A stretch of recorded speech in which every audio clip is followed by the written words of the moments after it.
आज हम पहुंचे हैं एसपी AVLS आफ्ताब फुलनवान के पास। जानते हैं कि शाहराहों और शहर के अंदर गाड़ियों और मोटरसाइकिल की जो चोरी है उसको रोकने के लिए उन्होंने क्या इक़दाम उठाए हैं। अस्सलाम वालेकुम नाज़रीन, आज ये जो हम प्रोग्राम कर रहे हैं ज़रा रूटीन से हटके एक प्रोग्राम है और बड़े अहम प्रोग्राम इस हवाले से भी मैं कहूँगा कि इसके अंदर जो हम आपको चीज़ें दिखा रहे हैं, जो आप देखने जा रहे हैं, वो बड़ी अहम है। पाकिस्तान के अंदर और ख़ास तौर पर लाहौर के अंदर ऐसी चीज़ें आपने शायद पहले नहीं देखी होंगी। ये एक ऐसा तरीका है कि जिसके अंदर जो है लाहौर के अंदर जो चोर इतने तेज़ हो चुके हैं कि लाहौर के अंदर जो महंगी तरीन गाड़ियाँ जिसके अंदर करोड़ों रुपए का सिस्टम लगाया जाता है, कंपनियाँ खर्च करती हैं और सिस्टम लगाए जाते हैं जिसे आप की लेस गाड़ियाँ कहते हैं, और उसके अंदर बाज़ औक़ात थंब इम्प्रेशन से चलती हैं, फिंगरप्रिंट से चलती हैं ये गाड़ियाँ, और इनके अंदर स्कैनर्स लगे होते हैं। और इनके बारे में ये कहा जाता है कि ये गाड़ियाँ जो हैं जो मुख्तलिफ़ कंपनियों की हैं और ख़ासी कीमती होती हैं कि जनाब इनको चोर जो है वो इनको चुरा नहीं सकता, क्योंकि अंदर ऐसे फीचर्स हैं कि गाड़ी जो है बिल्कुल लोहे की तरह खड़ी हो जाती है। अगर फिंगरप्रिंट ना मिलते हों, अगर इसके अलावा स्कैनर्स की जो अंदर ऑप्शन होती है अगर वो मौजूद ना हो तो फिर ये गाड़ियाँ नहीं चल सकती। लेकिन आज मैं आपको एक ऐसे चोर से मिला रहा हूँ, एक ऐसे गैंग से मिला रहा हूँ जो पुलिस ने हाल ही में उसे गिरफ़्तार किया है, और एंटी कार लिफ्टिंग का जो स्टाफ है उन्होंने इसको गिरफ़्तार किया है। और हमारे साथ इस वक्त जो है SP एंटी कार लिफ्टिंग जो हैं वो भी मौजूद है, आफ्ताब फुलनवान साहब, उनसे भी हम बात करेंगे। लेकिन इसके साथ साथ ये जो आज हम आपको प्रोग्राम दिखा रहे हैं वो अशिया दिखाएंगे जिसके तहत ये पूरा हैक कर लेते हैं पूरे सिस्टम को, और डेफिनेटली जो इस वक्त जो कंपनी है उनके लिए लम्हा फ़िक्री है। और ये पूरा सिस्टम जिसके ऊपर शहरियों का पूरा बिलीव है कि जनाब ये गाड़ी अगर मैं इतने करोड़ की या इतने लाख की गाड़ी ले लूँगा तो इसके अंदर इस फीचर की वजह से मेरी गाड़ी चोरी नहीं होगी, वो अब होशियार हो जाएं, क्योंकि उनकी गाड़ियाँ चोरी हो सकती हैं।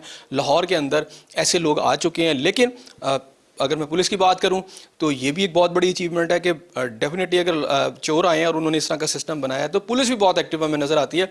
उन्होंने मौके पर इन्हें पकड़ भी लिया है और सिस्टम जो है वो भी हमारे सामने आश्कार हो चुका है। वो सिस्टम करते कैसे हैं इस प्रोग्राम में आगे चलकर आप देखेंगे। सबसे पहले हमारे साथ SP मौजूद हैं आफ्ताब फुलनवान साहब, उनसे बात करते हैं। अस्सलाम वालेकुम जी। अच्छा, ये किस तरह पकड़े गए हैं, ये क्या है सब कुछ जी? इसका एक बैकग्राउंड है जी। हमें जब शुरू में एक दो इतलात ऐसी मिली कि जी कीलेस लेटेस्ट गाड़ियाँ चोरी हो गई हैं, तो हमारे अमले के कुछ लोग इस बात पर यकीन करने को तैयार नहीं थे। वो कहते थे ये कैसे मुमकिन है, कीलेस गाड़ी, लेटेस्ट टेक्नोलॉजी, वो कैसे चोरी हो सकती है। लेकिन जब हमने वो CCTV कैमराज और सेफ सिटी के कैमराज देखे तो फिर पता चला कि एक गाड़ी पर कुछ लोग आते हैं, गाड़ी पीछे लगाते हैं, उसके बाद वो अपनी कंप्यूटराइज सिस्टम पूरा निकालते हैं। अच्छा। और निकालने के बाद वो पिछली शीशा तोड़ते हैं, शीशा तोड़ने के बाद गाड़ी खोलते हैं, गाड़ी खोलने के बाद वो अंदर जाते हैं, मुख्तलिफ स्विचेस लगाते हैं और उसके बाद वो गाड़ी के पूरे कंप्यूटर सिस्टम को हैक करके गाड़ी ले जाते हैं। अब ये फिर क्लियर हो गया कि कोई ऐसा गैंग आ गया है जो आपके इस लेटेस्ट सिस्टम को भी टेक ओवर कर चुका है। उस पर फिर हमारे एक्टिंग DSP मेहदी काज़मी हैं और मोहम्मद अली अबरार बड़े अच्छे अफसर हैं, इन्होंने उन पर काम करना शुरू कर दिया। जब हमने काम किया तो फिर इस गैंग का जो मेन बंदा था अफनान खान, वो हमारे काबू आया। अफनान खान की हमने मज़ीद इंटरोगेशन की। इंटरोगेशन करने के बाद वो सारी जो टेक्नोलॉजिकल डिवाइसेस वो इस्तेमाल करते थे वो 1 बाय 1 हम सारे रिकवर कर चुके हैं। अच्छा, इनके बारे में कुछ तफसीलात बताएंगे कैसे करते थे, क्योंकि ये लेटेस्ट गाड़ियाँ इनमें तो फीचर ही बड़े ज़बरदस्त हैं और इनके बारे में तो यही कहा जाता है कि ये चोरी नहीं हो सकती। देखिए, दो चीज़ें हैं लेटेस्ट गाड़ी में, दो चीज़ें होंगी। एक तो उसमें ट्रैकर लगे होंगे, ट्रैकर को डीएक्टिवेट करने या जैम करने के लिए ये आप देख सकते हैं ये सारे जैमर्स हैं। ये जो 1 2 3 जी 1 2 3 4 और ये भी जैमर है। ये जो जैमर है ये बहुत ही पावरफुल जैमर इस लिहाज है कि अगर इसको ऑन कर दिया जाए तो किसी पूरी बिल्डिंग या पूरे प्लाजे के तमाम मोबाइल फ़ोन्स को ये जैम कर देगा। ना कॉल आ सकेगी ना कॉल जा सकेगी। ये गाड़ियों के लिए इस्तेमाल करते हैं। अब जो गाड़ी का ट्रैकिंग सिस्टम है that is based upon mobile phone system. तो जैमर के ज़रिए वो उसके सिस्टम को जो जैम करते हैं तो अब उसकी लोकेशन मालूम नहीं कर सकते। तो इसके लिए इन्होंने मुख्तलिफ लेटेस्ट जैमर्स खरीदे हुए हैं इस गैंग ने। अच्छा, ये जैमर इसलिए करते हैं ताकि गाड़ी की लोकेशन जो है वो ना पता चल सके, क्योंकि गाड़ी की जो लोकेशन हमने मालूम करनी या मूवमेंट मालूम करनी तो इस वजह से कि क्योंकि उसमें मोबाइल फ़ोन सिस्टम लगा हुआ है तो वो आगे बताएगा। तो जब जैमर होगा तो जैमर उन वेव्स को जो जिन्होंने वसूल करना है मोबाइल फ़ोन ने, वो वेव्स को ही वसूल नहीं होने देगा, पूरे सिस्टम को जैम कर देगा। सो इस वजह से उसके बाद वो गाड़ी जहाँ पे आप चाहें ले जाएं, अब आप उसकी लोकेशन मालूम नहीं कर सकते। This was one dimension. The second dimension was the other one. Japan से जो लेटेस्ट इंटरकूल, ये वाली चीज़ें जी ये वाली जो चीज़ें हैं, ये इसके बारे में मैं अभी आपको वन बाय वन ब्रीफ करता हूँ। जो जापानी गाड़ियाँ या कोरियन लेटेस्ट गाड़ियाँ आई हैं, उन्होंने उनकी सिक्योरिटी के लिए कीलेस फीचर इंट्रोड्यूस करवाया या फिंगरप्रिंट या थंब इम्प्रेशन फीचर करवाया। तो उसके बाद मालिक ये समझता है कि अब मेरी गाड़ी बड़ी महफूज है। बिल्कुल महफूज नहीं है। और मैं कार कंपनियों को भी ये रिक्वेस्ट करूंगा कि वो प्लीज़ अपने सिस्टम को मज़ीद इम्प्रूव करें, मज़ीद बेहतर करें। अब ये एक आम सा लड़का है और आम से वो गैंगस्टर्स हैं जिन्होंने ये सिस्टम लेके वो पूरी गाड़ी के जो स्कैनिंग सिस्टम है उसको वो हैक कर लेते हैं, और हैक करने के बाद वो अपनी चाबी पे वो सारा सिस्टम ले आते हैं। यानी गाड़ी जो है फिर अपने मालिक को, जिसके ऊपर उसके फिंगरप्रिंट्स होते हैं या जो भी चीज़ें उसने सेटल की होती हैं, उसको पहचान नहीं पाती फिर वो। जी, वो जो गाड़ी का जो सिस्टम है अब अपने पुराने मालिक को पहचानने से इनकार कर देगा, और वो जो नया चोर आया है जिसने उसके सिस्टम को हैक करके अपने पास ले आया है, अब उस गाड़ी का वो मालिक बन गया। अब मालिक आके वो चाहे रिमोट कंट्रोल दबाता रहेगा तो गाड़ी कहेगी who are you, I have change my owner. और ओनर कौन है? वो अफनान खान चोर है। अब ठीक हो गया, वो अब उसके पास चला गया। लेकिन इस सिस्टम से मैं ये समझता हूँ कि पुराना जो चाबी वाला सिस्टम था जी, लेटेस्ट गाड़ियों का, मुख्तलिफ कंपनियों की गाड़ियों का, उनके सिक्योरिटी फीचर इतने अच्छे थे कि उसकी दूसरी चाबी नहीं बन पाती थी। वो जो सॉलिड चाबी थी नहीं बन पाती थी, और वो चोर ऐसी गाड़ियों को चोरी नहीं कर सकते थे। सेंसर वाली जो चाबी होती थी उसकी बात कर रही है ना आप? कर रहे हैं सेंसर वाली, सेंसर कहते हैं ना, उसमें सेंसर लगा होता था, वो चाबी वो एक्सेप्ट होती थी गाड़ी के अंदर, उसी की बात। चाबी वही एक्सेप्ट होती थी, ठीक है जी। या दूसरी इवन चाबी जो सेंसर नहीं भी है, दूसरी चाबी जो खुलती है, जैसे एक हमारी पाकिस्तान में बनने वाली, मैं कंपनी का नाम खुद नहीं ले रहा, तो उसकी चाबी इतनी परफेक्ट होती थी कि उसकी कॉपी बनना बड़ी मुश्किल होती थी।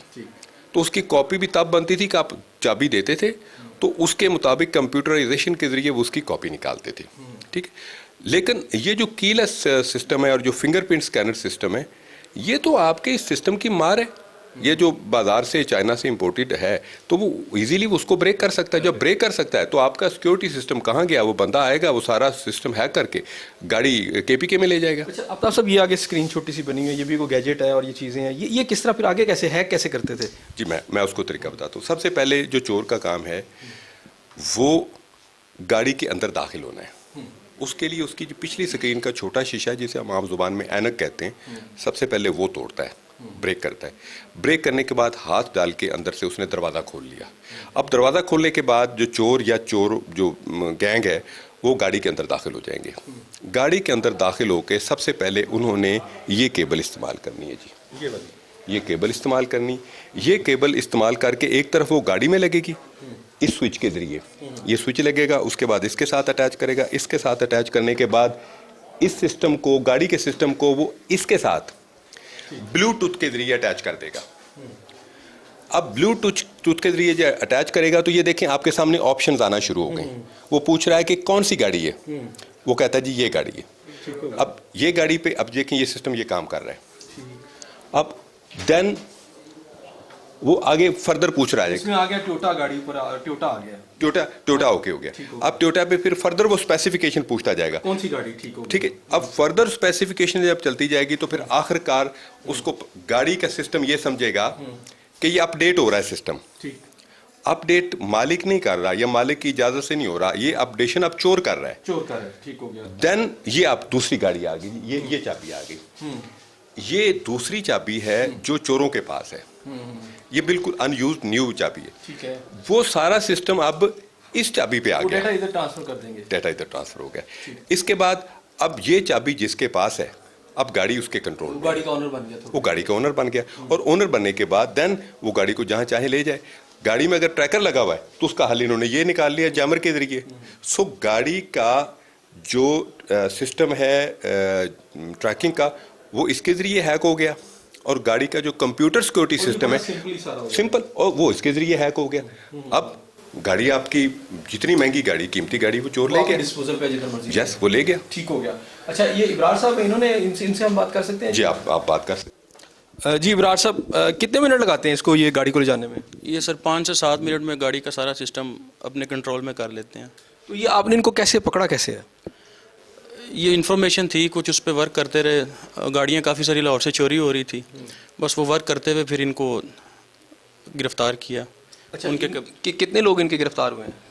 2 अभी गिरफ़्तार हुए हैं, बाकी एक की अभी गिरफ़्तारी बकाया है। अच्छा, लाहौर में सिर्फ यही एक कर रहे हैं कि और भी ऐसे गैंग्स हैं जिनको इस तरीका वारदात जो है उसको मॉडस ऑपरेंडाई उनका ये वाला है? सारे 10 तो यही थे, अभी उस पर काम कर रहे हैं, अभी और होंगे तो इंशाल्लाह उनको भी अरेस्ट करेंगे जल्दी। ठीक हो गया। अच्छा एसपी साहब, ये जो सारे गैजेट्स हैं ये कौन सी मार्केट से लेते हैं? क्या आम पाकिस्तान में अवेलेबल है ये चीज़ें?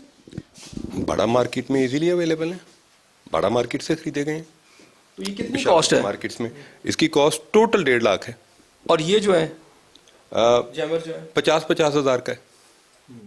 और ये भी एक मैंने गैजेट देखा, ये क्या चीज़ है? ये गाड़ी के अंदर का स्विच है, ये डेमोन्स्ट्रेशन के लिए हमने दिखाया है कि ये जो गाड़ी का स्विच है, ये चोर इसको बाहर निकाल लेते हैं, इसको स्विच को बाहर निकाल लिया और फिर अपना सिस्टम फिट कर दिया, और ये गाड़ी आसानी से गाड़ी फिर आसानी से ले गए। अच्छा, ये फिर उसके बाद गाड़ी को ले जाते किधर है?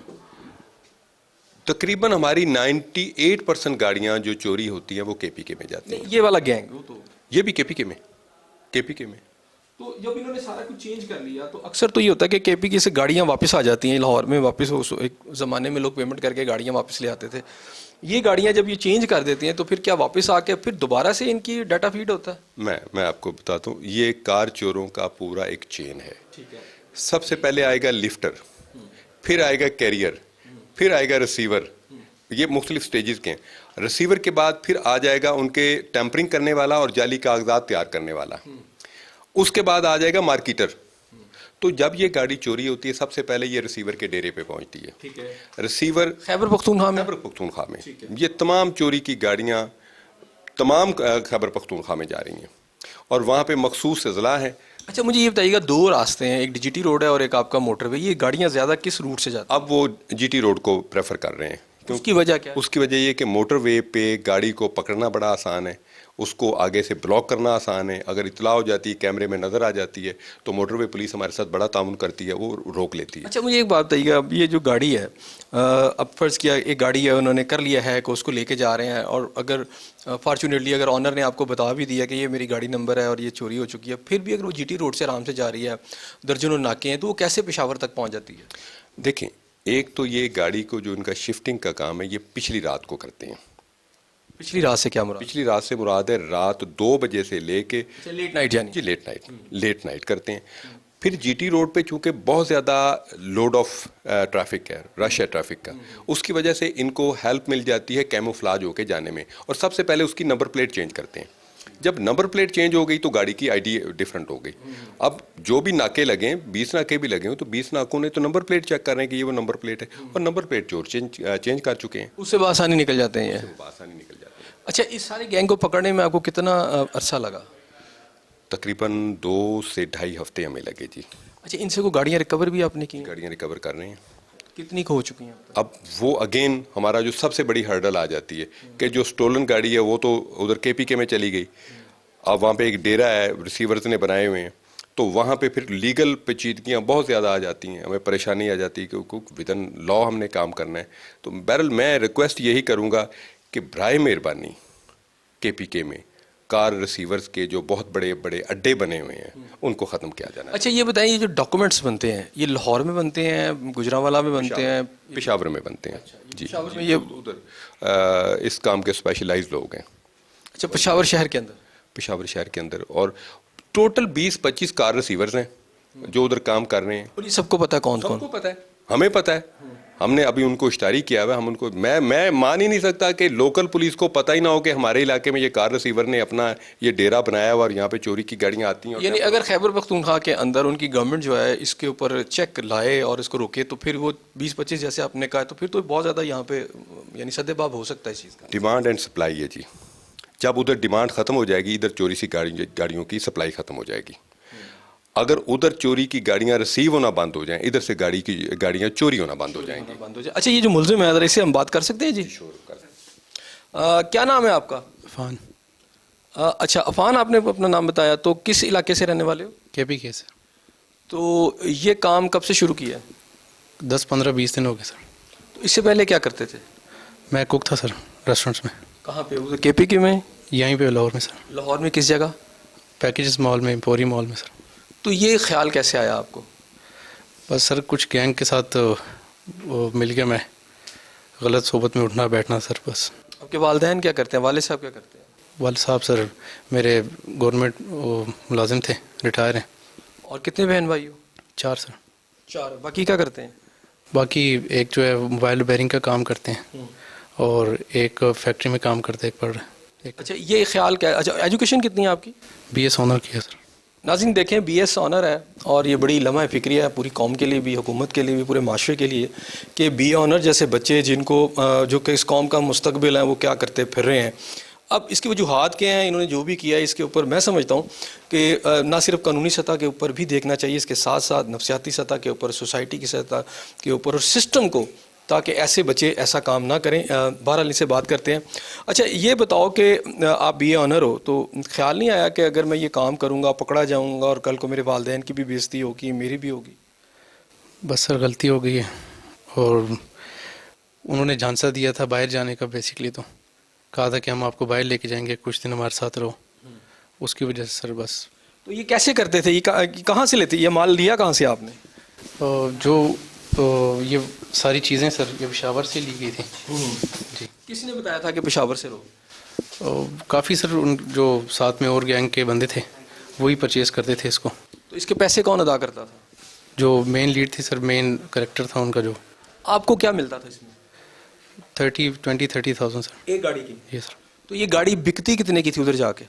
5 1 करोड़ की गाड़ी है, वो वहाँ पे कितने की बिकती थी?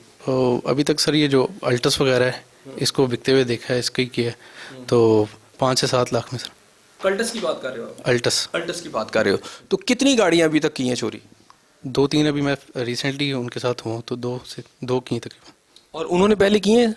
जी सर वो करते रहे। ये सिस्टम किसने समझाया आपको? क्योंकि अभी आपने मुझे बताया कि मेरा भाई मोबाइल का काम भी करता है, भाई भी ने भी उसमें हेल्प की सिस्टम समझाने में, ये नहीं कह रहा गाड़ी चोरी करने में, लेकिन सिस्टम चलता कैसे है इसमें किया उसने कोई थोड़ा? वो सिर्फ हार्डवेयर के मतलब रिपेयरिंग वगैरह करते हैं, इससे नहीं है। उनकी अपनी शॉप है, मजदूरी करते हैं वो। तो आपको अंदाज़ा है कि आपने अपना फ्यूचर, अपना सारा मुस्तकबिल तबाह कर लिया, अब आप हिस्ट्री शीटर बन जाओगे, पुलिस रिकॉर्ड बन जाएगा, सारी ज़िंदगी मेरी तबाह हो जाएगी? बिल्कुल सर, शर्मिंदगी है, बस बाहर जाने के झांसे में फंस के गलत हाथों में चला गया सर। नाज़रीन, ना सिर्फ इसके लिए बल्कि मैं समझता हूँ कि पाकिस्तानी के जितने भी नौजवान बच्चे हैं, पढ़ लिख जा रहे हैं, अल्लाह ताला उनको इस तरह के शर से महफूज रखे, उनकी सोच सही रखे। लेकिन डेफिनेटली इसके अंदर हमें सिस्टम भी देखना होगा। पुलिस की जहाँ तक जिम्मेदारी है वो तो अपनी अदा कर रही है, इनको पकड़ के ला रही है, लेकिन ये बन क्यों रहे हैं, ये क्यों ऐसा कर रहे हैं? और दूसरा ये है कि जैसे अभी SP साहब ने बड़ी अहम बात की, मैं समझता हूँ बड़ा टेक्निकल नुकता है जो उन्होंने कहा कि खैबर पख्तूनख्वा के अंदर 10-12 डेरे हैं या 20 डेरे हैं, तो सबको पता है वो किन किन के हैं, तो क्यों नहीं, यानी वेरी इंपॉर्टेंट क्वेश्चन, कि क्यों नहीं उनके ऊपर कोई एक्शन होता, ताकि वहाँ अगर डिमांड ख़त्म हो जाएगी तो उन्होंने कहा यहाँ से चोरी रुक जाएगी। यानी 20-25 डेरे एक मेन रोल अदा कर रहे हैं इसके अंदर, और ये बिल्कुल एक नॉवल वे है, नॉवल सिस्टम है। मैंने भी पहले नहीं देखा, यकीनन आपकी भी नॉलेज में ये चीज़ें नहीं आई होंगी। बिल्कुल डिफरेंट और यूनिक तरीके से ये कर रहे हैं। इसके अलावा हम अभी मज़ीद बात करेंगे SP साहब के साथ, और उनका जो पूरा स्टाफ है वो क्या कर रहा है, उनके यहाँ इनिशिएटिव क्या है, व्हीकल जो एंटी कार लिफ्टिंग जो भी इसका इनका यहाँ सिस्टम है उस पर बात करेंगे। और यहाँ लेते हैं ब्रेक के बाद जब मैं वापस आऊँगा तो हम SP साहब की तरफ चलेंगे।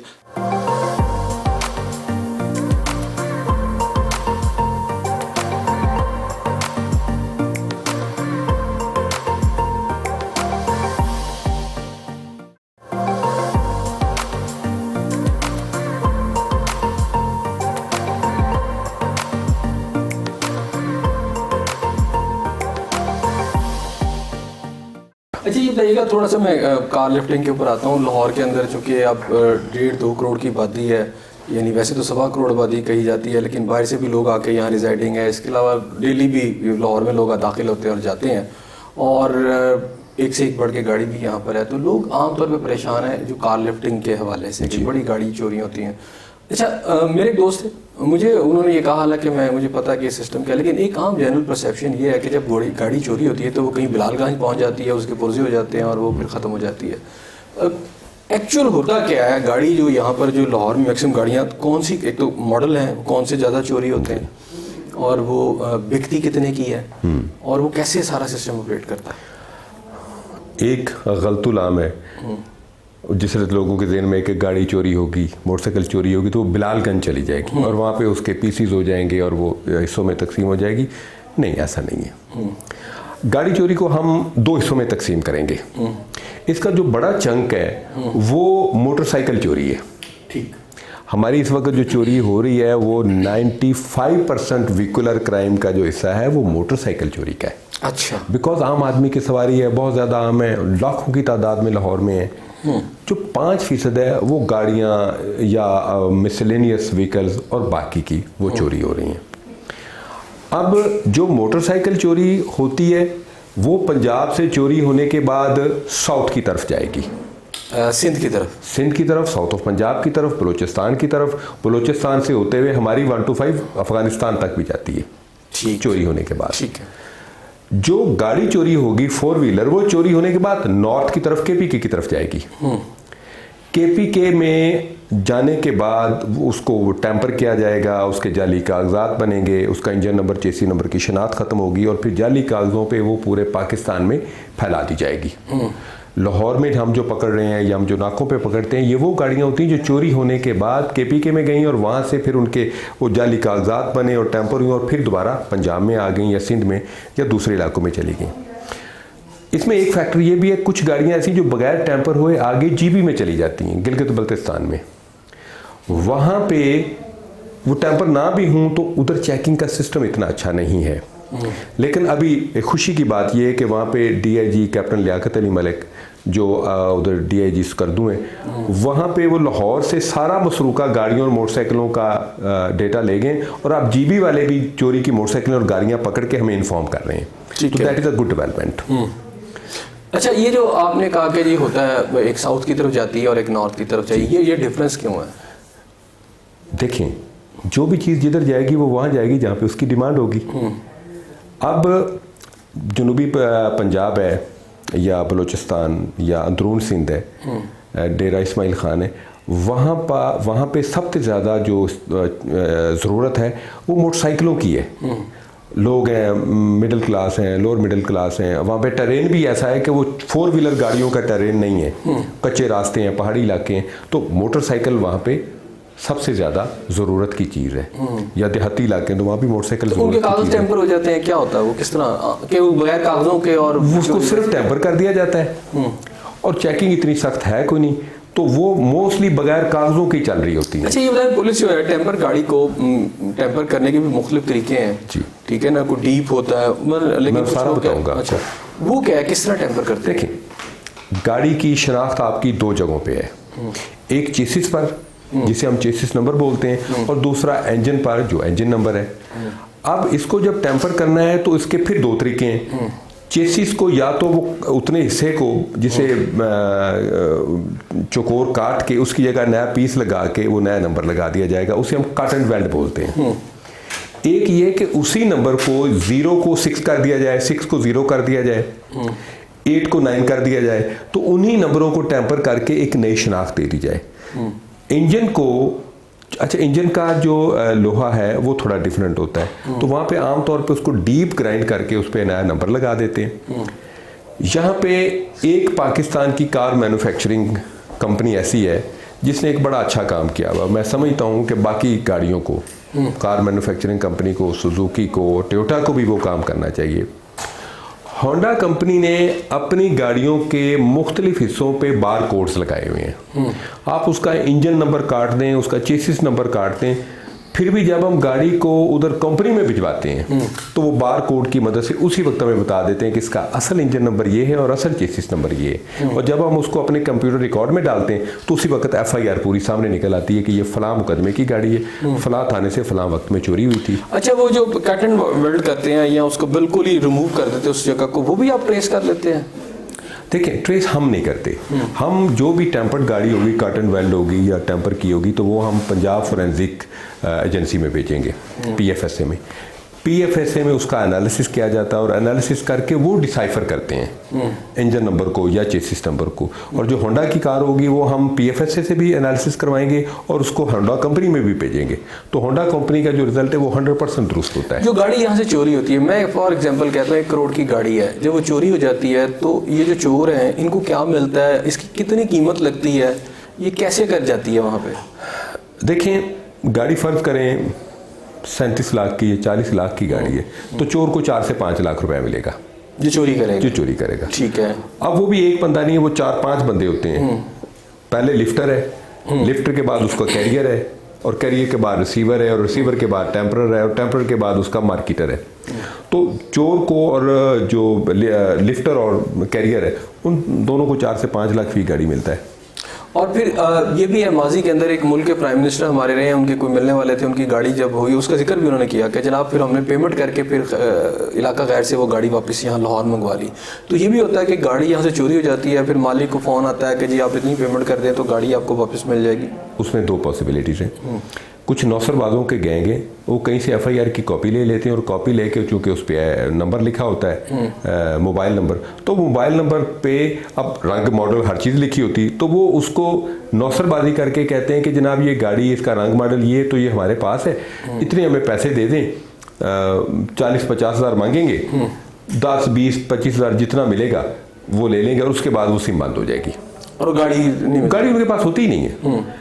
दूसरे वो हैं जो इस तरह गाड़ियों को तावान लेके वापस करते हैं, तो उनके पास गाड़ी होती है, वो रिसीवर होता है। अब वो रिसीवर उसको टेम्पर करके और जाली कागजात पे बेचने की बजाय वो प्रेफर करता है कि मालिक से रब्ता करके उसे कहो कि पैसे दे जाओ और गाड़ी ले जाओ। अच्छा, पेशावर तो बहुत बड़ा है ना, पेशावर से आपको तो आगे इलाका गैर शुरू हो जाता है, वो एक ही रोड है बीच में, दूसरी तरफ पेशावर। अब ये सारा कुछ पेशावर के अंदर हो रहा है या इलाका गैर में होता है?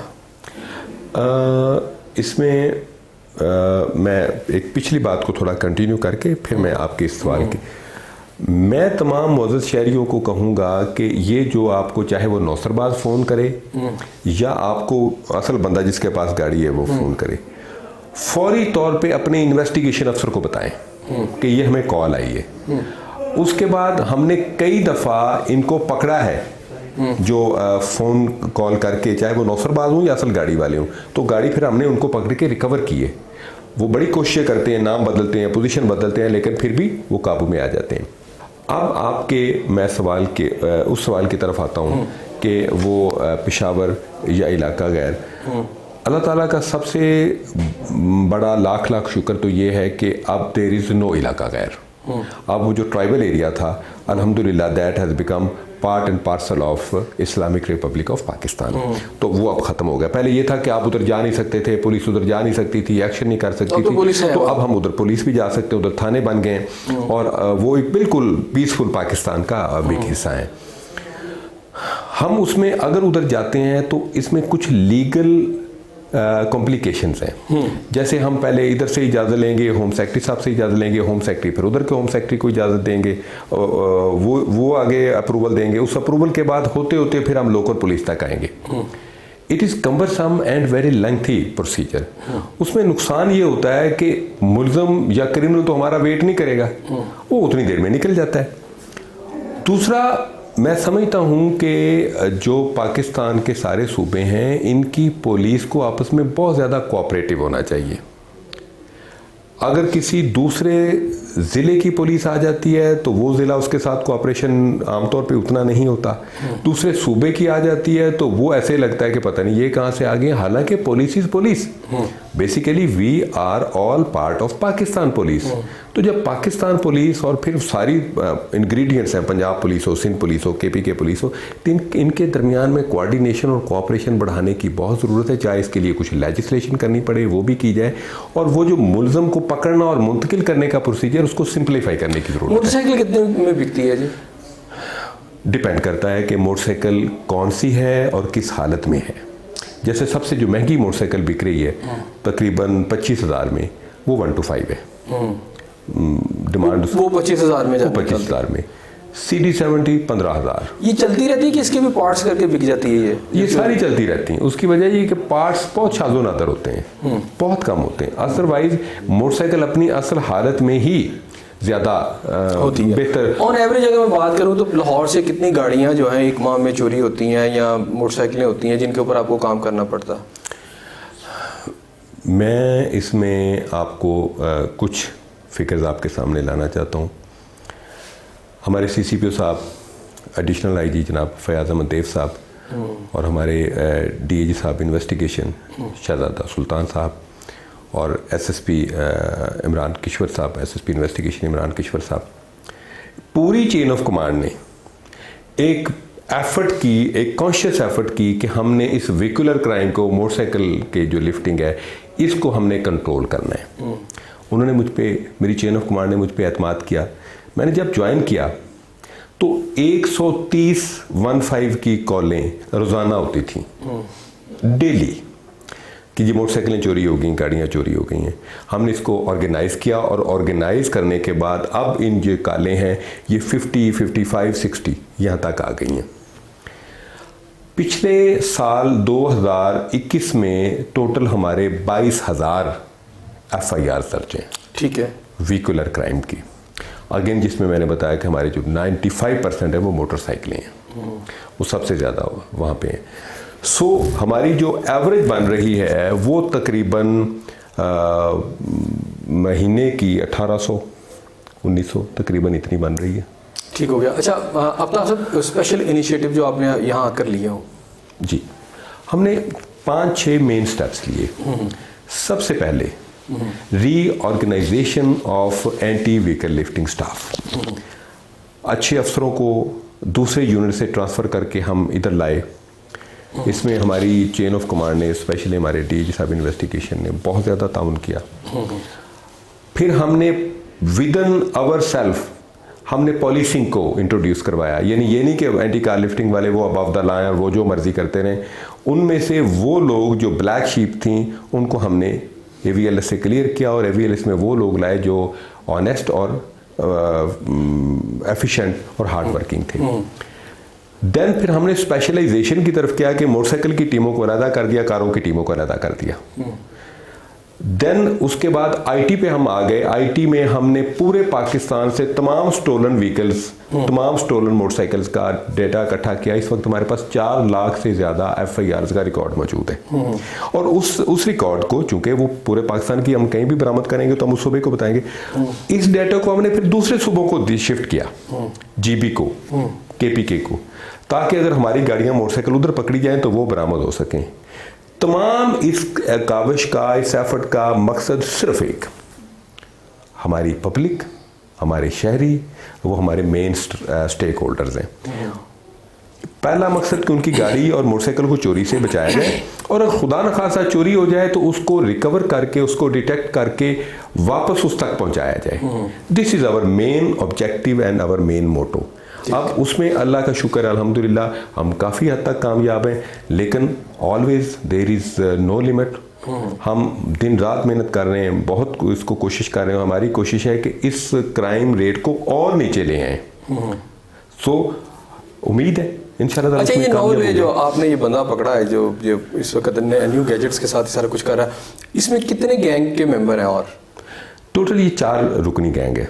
अच्छा, ये कैसे बना? आपने जो इन्वेस्टिगेशन की, इनमें सबसे पहले एक इनका हेड है। वो टेक्निकल रीजन पे, चूंकि हम उस पर काम कर रहे हैं तो अभी मैं नाम उसका डिस्क्लोज नहीं करता।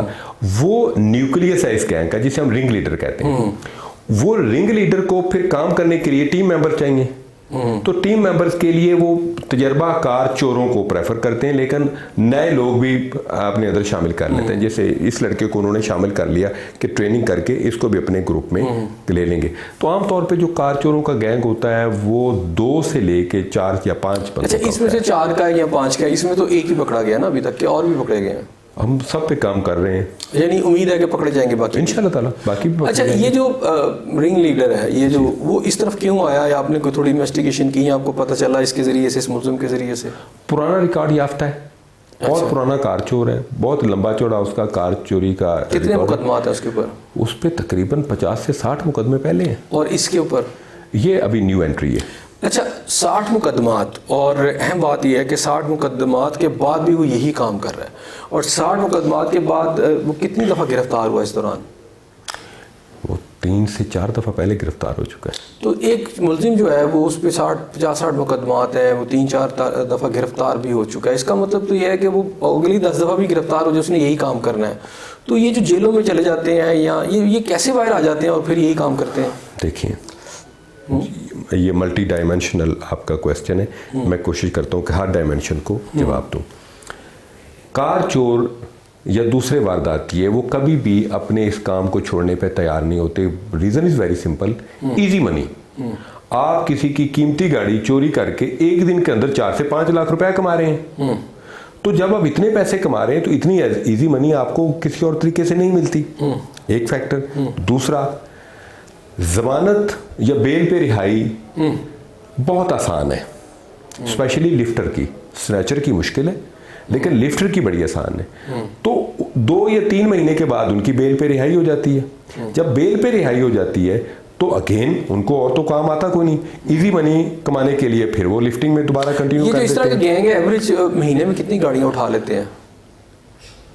देखिए, जिससे मैंने आपको बताया कि हमारी जो लाहौर में गाड़ियाँ चोरी हो रही हैं हर महीने, वो तकरीबन 50-55। कितने गैंग वर्क कर रहे होंगे इसमें?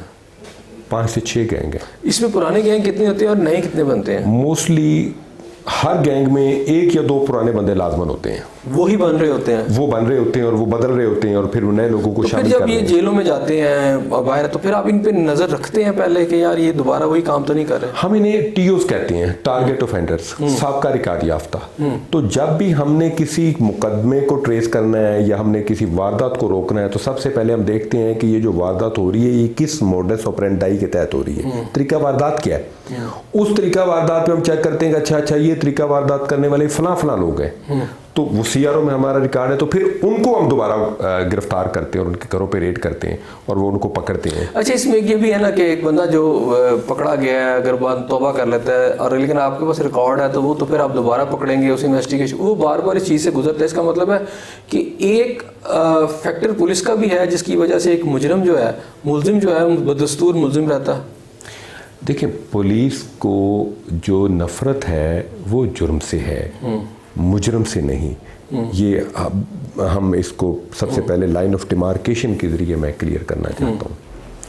दूसरी बात ये है कि अगर कोई बंदा अपना जुर्म छोड़ के राह रास्त पे आ चुका है और अपना रोज़गार जायज़ तरीक़ों से कमा रहा है, तो वो अपना साबित कर सकता है कि जनाब ये मेरा घर है, ये मेरी लोकेशन है, ये मेरा जरिया रोजगार है। आप चेक कर सकते हैं मोहल्ले में। कुछ ऐसे लोगों को जानता हूँ कि जिसने ये सारा कुछ साबित किया और फिर 6 महीने के बाद, साल के बाद फिर पुलिस ने उसको पकड़ लिया। बिल्कुल ठीक है, उसके पास 2 ऑप्शन हैं।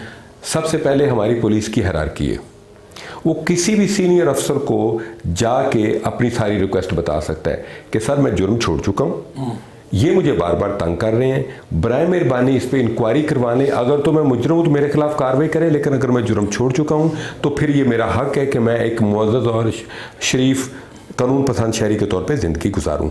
हमारी हायरार्की में जा सकता है। सेकेंडली, कोर्ट्स की उसके पास ऑप्शन मौजूद है, वो कोर्ट्स में जा सकता है, कोर्ट्स के जरिए रिलीफ ले सकता है। लेकिन मैं ये समझता हूँ कि जो उसकी प्रायोरिटी है, जो फर्स्ट ऑप्शन है, वो हमारी पुलिस हायरार्की है। हमारी पुलिस हायरार्की में उसे ज़रूर इंसाफ मिलेगा। कहाँ से ताल्लुक़ रखते हैं आप? बेसिकली जो मेरा डोमिसाइल का डिस्ट्रिक्ट है, जहाँ पे मैंने प्राइमरी तक का एजुकेशन हासिल की, वो मेरा ज़िला उकाड़ा है। ज़िला उकाड़ा में हमारा बरादरी के गांव हैं, 7 गांव हैं, जिनमें से एक गांव। बाकी बहन भाई क्या करते हैं? वालिद साहब क्या करते थे? We are 4 brothers. सबसे बड़ा मैं हूँ, जो मुझसे छोटे हैं वो सीनियर प्रोफेसर हैं, लाहौर में ही पढ़ाते हैं गवर्नमेंट के डिग्री कॉलेज में। और जो उनसे छोटे हैं, he is additional collector customs. जो उनसे सबसे छोटा भाई जो है, he is superintendent of police in motorway में। और बच्चे कितने आपके? मेरा एक बेटा है जी और एक बेटी। बेटा मेरा अभी रिसेंटली उसने फुल स्कॉलरशिप पे हार्वर्ड से ग्रेजुएशन की है। Now he is serving in states. और जो बेटी है वो माशाल्लाह पाकिस्तान की टॉपर थी, ओ लेवल में। ज्योग्राफी में उसने वर्ल्ड टॉप किया था। तो she is doing her graduation from Princeton university. अच्छा, ये बताएंगे आपको पुलिस में कितना अर्सा हुआ? 28 साल। 28 साल के बाद क्या आप चाहेंगे कि आपके बच्चे भी इसी प्रोफेशन में आए? ये आपने शरारती सवाल किया। पुलिस में आपको बहुत ज़्यादा सेक्रीफाइस करना पड़ता है, आपको अपनी फैमिली लाइफ सेक्रीफाइस करनी पड़ती है, आपको अपनी पर्सनल लाइफ सेक्रीफाइस करनी पड़ती है, आपको अपनी कंफर्ट कुर्बान करना पड़ती है। तो मेरा ख्याल है कि पुलिस में उसी को ही आना चाहिए जो पुलिस का प्रॉपर एप्टीट्यूड रखता हो। मेरे बेटे का पुलिस का एप्टीट्यूड नहीं है, he is very good finance manager बहुत अच्छा है। अच्छा, आमतौर पर पाकिस्तानियों के जो वालिदैन हैं ज़्यादातर बच्चों के वो होते हैं, वो कोई चाहता है डॉक्टर बने उनका बच्चा, कोई चाहते हैं इंजीनियर बने, कुछ बने, उनकी चाहत होती है, उसमें बच्चों को लगा देते हैं। तो आपकी भी चाहत है, आप अपने बच्चों के फादर भी हैं, उसके साथ साथ पुलिस वाले भी हैं, तो अच्छा खासा दबाव भी आप डाल सकते हैं अपनी मर्ज़ी की फील्ड में लाने के लिए। वो दिन गए जब खलील खां फाख्ता उड़ाया करते थे। जो आजकल के बच्चे हैं वो माशाल्लाह इतने वेल ग्रूम्ड हैं, इतना उनका अच्छा विजन है कि वालिदैन मैं समझता हूँ कि जुल्म करेंगे और ज़्यादती करेंगे अगर उनको अपनी मर्ज़ी पे चलाने की कोशिश करेंगे। मेरा ख्याल है कि बच्चे को एक इंडिपेंडेंट एटमॉस्फेयर में ग्रूम होना चाहिए, उसको अपनी मर्ज़ी के फ़ैसले करने का इख्तियार होना चाहिए। और जो हमारी नई नस्ल है, मुझे ये कहने में कोई आर नहीं है, वो एनर्जी में, कमिटमेंट में, विजन में अपनी हमारी नस्ल से बहुत बेहतर है। अच्छा, आपने खुद ही बात की कि जो फोर्स है इसका इस्तेमाल हम लफ्ज़ का करते हैं पुलिस के साथ, और बाहर जो है वो सर्विस है, तो आप यहाँ पर टहके शके के लिए पुलिस में आए? नहीं, टहके के लिए मैं नहीं है। मैं उससे पहले आपको एक सवाल का थोड़ा बैकग्राउंड बताता हूँ, मेरे पुलिस में आने की वजह क्या थी। मैंने FC कॉलेज से ग्रेजुएशन किया, फर्स्ट ईयर से लेकर 4th ईयर तक मैं फॉर्मेनाइट रहा। उसके बाद मैं यूनिवर्सिटी लॉ कॉलेज चला गया, वहाँ से मैंने लॉ किया। अब लॉ करने के बाद मेरे अंदर एक कानून का मेन एप्टीट्यूड है, मुझे इस बात का पता है। मेरे पास 2 ऑप्शन थे कि या तो मैं लीगल प्रोफेशन को ज्वाइन करता या लॉ एनफोर्समेंट को ज्वाइन करता। तो मुझे लॉ एनफोर्समेंट में एक बहुत ज़्यादा अट्रैक्शन महसूस हुई। थ्रू पब्लिक सर्विस कमीशन मैंने इम्तहान दिया, टफ कंपटीशन था, तो उसमें few people were selected, I was luckily one of them. तो मैंने as inspector of police join किया। अब to be an inspector and to service department as an SHO was a prestigious job. So मैं इसको टहके के लफ्ज़ की बजाय मैं प्रेस्टिजियस जॉब के तौर पे कहूँगा कि जब मैंने माशरे को सर्विस दी, मैंने लोगों की खिदमत की, लोगों की हिफाजत की, उनसे पोलाइटली बोला, उन्होंने मुझे इतनी इज्जत दी, मुझे सर्विस में फिर मज़ा आने लगा कि जब आप इज्जत से नौकरी करते हैं, आप प्राइड होके करते हैं, नीट एंड क्लीन होके करते हैं, लोग आपसे मोहब्बत करते हैं। अच्छा, ये बताइएगा कि पुलिस फोर्स जो है ये कब होगा? बीइंग आप SP से मैं आपसे जानना चाहता हूँ कि जब एक मुजरिम जो है पुलिस वाले को देखकर उसे सेंस ऑफ फियर हो, और यानी फियरफुल, और एक ऐसा शहरी जो लॉ अबाइडिंग सिटीजन है उसको देख के सेंस ऑफ सिक्योरिटी महसूस हो, ये कब होगा? 4-5 सतहों पे फौरी तौर पे काम करना पड़ेगा। सबसे पहले आपको जो हमारा रिक्रूटमेंट सिस्टम है, जो पुलिस में एंट्री सिस्टम है, उसको आप इम्प्रूव करें।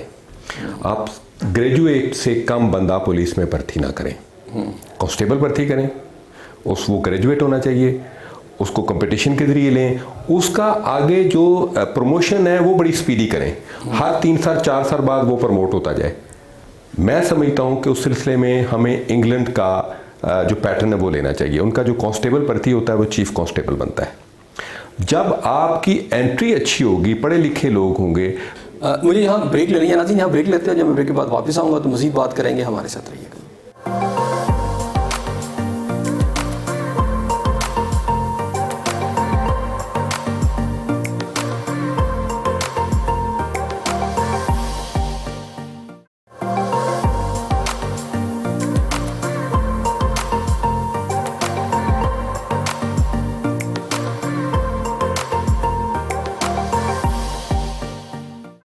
वेलकम बैक नाज़रीन। माजी में जब भी बहुत सारे सवालात उठाए गए, ज़माना ज़रूर था कि लोगों के पास, यानी पुलिस के पास जो था असला भी बड़ा फरसूदा सा था। आज तो जदीद तरीन वेपन भी आ गए, गाड़ियाँ भी आ गई, इमारतें भी अच्छी बन गई, सब कुछ हो गया, लेकिन वो एटीट्यूड नहीं बदला। अब पुलिस एटीट्यूड की आप बात करें तो मेरी एक बात मैं समझता हूँ कि वो समझनी चाहिए हमें। Police is true representation of a society. हम इसी सोसाइटी से इवॉल्व हुए हैं, पुलिस इसी सोसाइटी से इवॉल्व हुई है। तो हम पुलिस को सोसाइटी से अलग करके कैसे देख सकते हैं? एक तो चीज़ ये है, देखिए सोसाइटी और जब पुलिस फोर्स बन जाएगी तो फिर तो अलग ही रहेगी ना, अगर सर्विस बनेगी तो जुड़ेगी। मैं बिल्कुल आपकी इस पॉइंट को एग्री करता हूं कि पुलिस सर्विस जब होगी तो लाजमन एटीट्यूड बेहतर होगा। लेकिन आप ये देखें, सोसाइटी को भी अपने एटीट्यूड काफ़ी ज़्यादा इंप्रूव करने की ज़रूरत है। जब सिर्फ एक छोटा सा क्राइम है सिग्नल वायलेशन करते हुए एक ट्रैफिक वार्डन पोलाइटली रोक के पूछता है कि सर कागजात, हत्ता के पब्लिक के कुछ लोग, सारी पब्लिक नहीं, बड़े मोस्टली लोग अमन पसंद हैं, वो उसी वक्त अपना दिखाते हैं, चालान होता है तो कर देते हैं, आधा घंटा तक बहस करेंगे, किसी हर बंदे का उसको फ़ोन करवाएंगे कि सिर्फ मुझे 300 रुपए का चालान ना करवाना पड़े। सोसाइटी को भी इस पर इम्प्रूव करना चाहिए। और फिर मैं समझता हूँ कि जो पुलिस वाले हैं इनकी जिम्मेदारी बहुत ज़्यादा ऊपर जाती है। अगर पब्लिक का कोई बंदा इनके साथ मिसबिहेव भी करे तो इन्हें पेशेंस से और बर्दाश्त से काम लेना चाहिए, और मोस्टली लेते भी हैं। लेकिन अगर आप इससे भी ज़्यादा बेहतर इम्प्रूवमेंट चाहते हैं तो आपको सबसे पहले पुलिस मुलाजमान को ज़हनी सुकून देना पड़ेगा, उनके बच्चों की एजुकेशन के हवाले से, उनको सेहत की सहूलियात के हवाले से, ये उनका हक है। अच्छा, मैं यहाँ देखता हूँ कि जो आपके सीनियर ऑफिसर्स हैं, ख़ास तौर पर इवन डीएसपी से आप ऊपर की तरफ चले जाएं तो आपको एटीट्यूड बड़ा बेहतर मिलता है। उस तरह का एटीट्यूड नहीं मिलता कि आपको अब्यूसिव लैंग्वेज हो थानों के अंदर या दफातर के अंदर। लेकिन यही जब थोड़ा और निचले रैंक पे चले जाते हैं तो आपको जगह जगह ये चीज़ नज़र आती है। कि इसका एक फैक्टर ये भी मुझे नज़र आया कि लाहौर एक मेगा सिटी है जी, और यहाँ पढ़े लिखे लोग भी हैं। अच्छा, यहाँ वे ऑफ टॉकिंग जो है वो बिल्कुल डिफरेंट होती है। लेकिन यही अगर मैं गाँव में चला जाऊँ तो वहाँ तू कोई ऐसी लफ्ज़ नहीं होता, वो कहता तू इधर आ, ठीक है ना। अब यहाँ पर एक प्रोफेसर है, उसको यहाँ कहेंगे तू इधर आ तो बहुत मायूब लगेगा, वो प्रोफेसर भी फील करेगा। आपको नहीं लगता कि ये जो फोर्स है मेगा सिटीज़ की बिल्कुल डिफरेंट होनी चाहिए, उसका एप्टीट्यूड, उनका एटीट्यूड सारा कुछ डिफरेंट होना चाहिए, और गांव से और दही इलाकों से जो फोर्स है उसको यहाँ नहीं लाना चाहिए, या अगर उनमें से लाया भी जाए तो उनको पहले ट्रेनिंग देनी चाहिए? मैं डिफरेंट तरीके से सोचता हूँ। वो क्या? मैं ये समझता हूँ कि चाहे मेगा सिटी हो या छोटा सा गाँव हो, पुलिस को खुश अखलाक, पोलाइट और वेल बिहेव्ड ही होना चाहिए। क्योंकि जो छोटे इलाकों के रहने वाले हमारे पाकिस्तानी भाई हैं उनका भी उतना ही बुनियादी इंसानी हुकूक हैं जितने कि मेगा सिटी में रहने वाले सिटीज़न के हैं। ठीक, तो पुलिस की हमें ओवरऑल ग्रूमिंग मज़ीद बेहतर करनी चाहिए, उनकी पब्लिक डीलिंग बेहतर करनी चाहिए, उनके सेमिनार्स करने चाहिए, उनकी मुख्तलिफ सेशंस करने चाहिए कि how to deal with the public, how to deal with media, how to deal with seniors. So ये एक मुसलसल ग्रूमिंग है, और उसमें मैं बिल्कुल एग्री करता हूँ कि पुलिस को माशरे में दूसरे लोगों के लिए एक रोल मॉडल होना चाहिए, एटीट्यूड के हवाले से और इंटरेक्शन के हवाले से। बात अगर करें हम स्पेशलाइज यूनिट्स की, तो जैसे आपका एक यूनिट है, इस तरह और भी यूनिट है, इन्वेस्टिगेशन विंग है, डेफिनेटली ये तो क्राइम की डिटेक्शन के अंदर मुलजमान को पकड़ने के लिए कोशिश करते हैं। पिछले दिनों मैं एक एसपी से मिला तो उन्होंने कहा जी कि, और इवन एक सीनियर पुलिस अफसर से मेरी बात हुई, उन्होंने कहा जी ये जो है मुलजमान को पकड़ना, अब ये सोली जिम्मेदारी आप इन्वेस्टिगेशन की, CIA की या इन कर दें तो वो ठीक नहीं होगा। इस वक्त तो ऑपरेशन विंग जो है, जिसका काम तो वैसे वॉच एंड वार्ड है, वो भी जो है क्राइम को और मुजरमों को पकड़ने में बड़ा एक अहम किरदार अदा कर रहा है। ये जॉइंटली हो सकता है, ये जो अलग-अलग सिस्टम कर दिया गया ये नहीं हो सकता। जो स्पेशलाइजेशन की गई है, इसके अलावा हमारे पास लोगों के मसाइल को हल करने, क्राइम के कंट्रोल और डिटेक्शन करने के लिए कोई और तरीका ही नहीं है। मैं साबित करता हूँ आपको। देखिए, पूरी दुनिया में जो एडवांस कंट्रीज हैं, आप वहाँ पे पॉलिसिंग में जाएंगे तो financial crime, heinous crime, burglary, crime against person, crime against property के लिए अलग-अलग यूनिट्स बने हुए हैं। उसके बहुत ज़्यादा फायदे हैं। सबसे बड़ा फायदा ये है कि हर यूनिट अपने फील्ड का स्पेशलाइज होता है। मैं मिसाल देता हूँ, हमारे एंटी कार लिफ्टिंग में आप एक ऑपरेशन का बंदा ले आए, 3 महीने तक उसको समझ नहीं आनी कि बेसिकली ये सारा मैनेजमेंट कैसे करना है। हाँ, 3 महीने के बाद वो ट्रेन होना शुरू हो जाएगा, वो काम को समझना शुरू हो जाएगा। इसी तरह होमिसाइड में जो स्पेशलाइज्ड यूनिट है वो एविडेंस कलेक्शन में, मैनेजमेंट में, मुलजमान की गिरफ्तारी में, शहादतों को प्रिजर्व करने में बहुत बेहतर काम कर रहे हैं। स्पेशलाइजेशन आज के वक्त की ज़रूरत है, और जो ऑपरेशन पुलिस है वो हमारा इंटेग्रल पार्ट है हमारी पुलिसिंग का।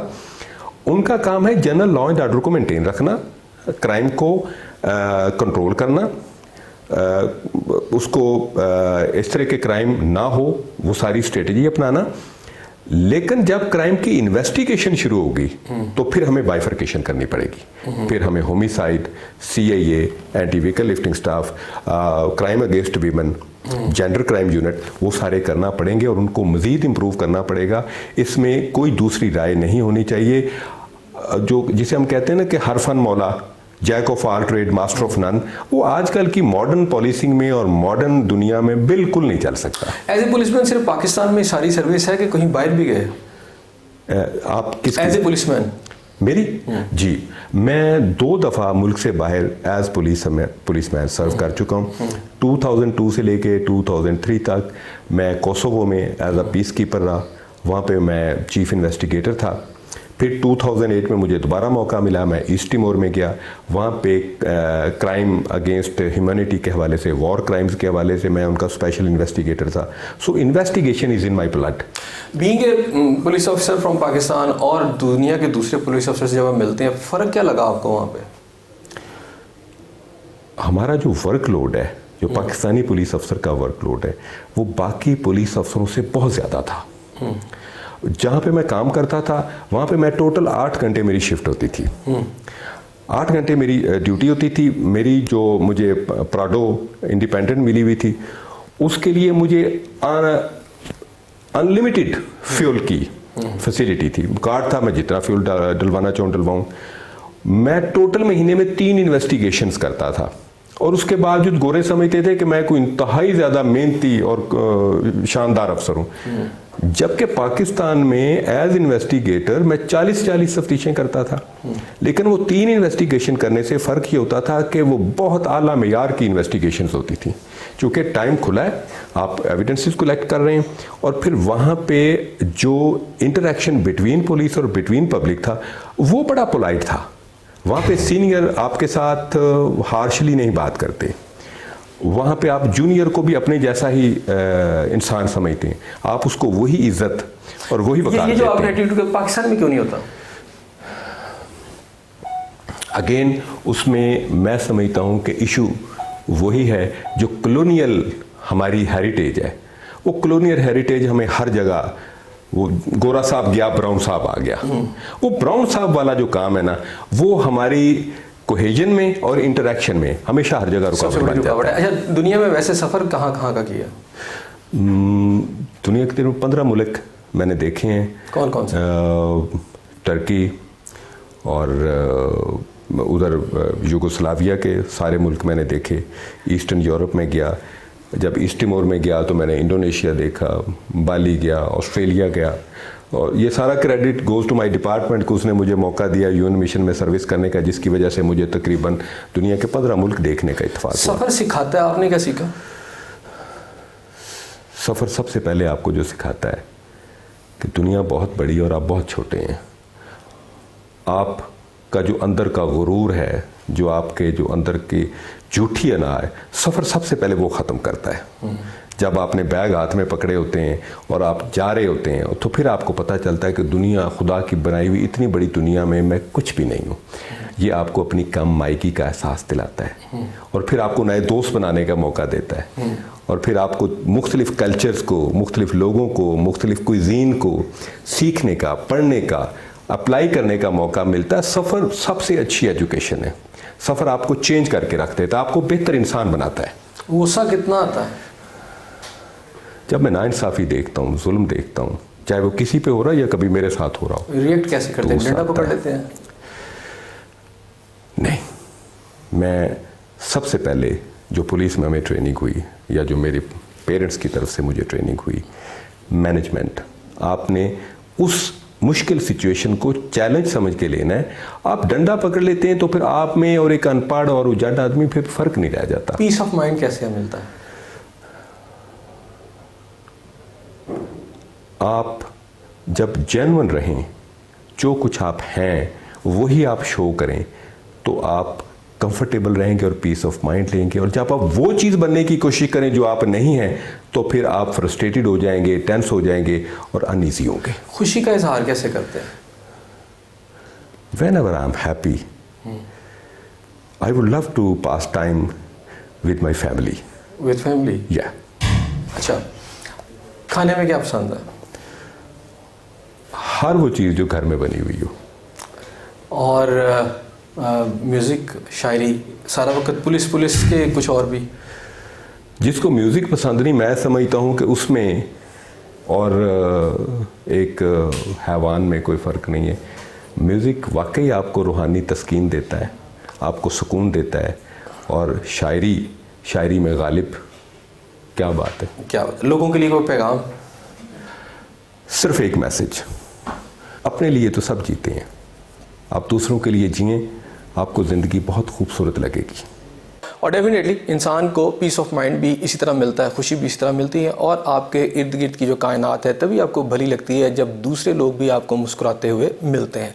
इस दुआ के साथ कि अल्लाह ताला आपको अपनी रहमतों के साए में रखे, अपने मेज़बान एहसन से आपको इजाज़त दीजिए। अल्लाह हाफिज़।